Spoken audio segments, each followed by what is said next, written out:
ఏంటండి?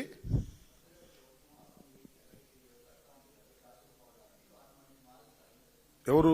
మేము వచ్చినాక తొందర ఎందుకు? ఇంకా చెప్తాం, ఇంకా ఆలోచిస్తాం. ఇప్పుడు మా పూర్వపు విధానం 3 రాజధానులు, దాని నుంచి ఇంకా పూర్తి చర్చ జరగాలి. చర్చ జరిగిన తర్వాత మా నిర్ణయాలు ప్రకటిస్తాం.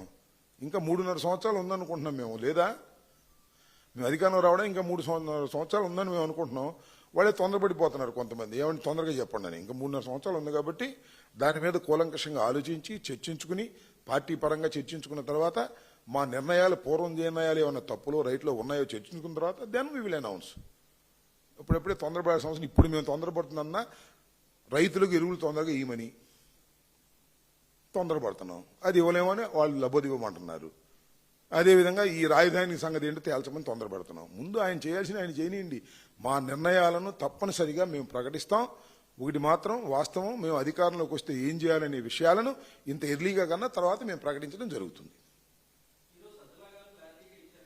ఏమిచ్చారు? ఎవరు మాట్లాడుతుంది ఇక్కడ?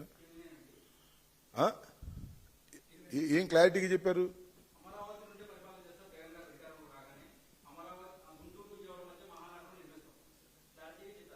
చెప్పారా? నేను చూడలేదు అది. మరి క్లారిటీగా చెప్పారని నేను అనుకోలేదు, నేను చూడలేదు దాన్ని. I have not followed that. ఒకటైతే వాస్తవం, మొన్న జగన్మోహన్ రెడ్డి గారు చాలా స్పష్టంగా చెప్పింది, చంద్రబాబు నాయుడు గారు సలహా ఇచ్చారు. నేను దాని మీద నేను చూడలేదు కాబట్టి నేను కామెంట్ చేయలేను.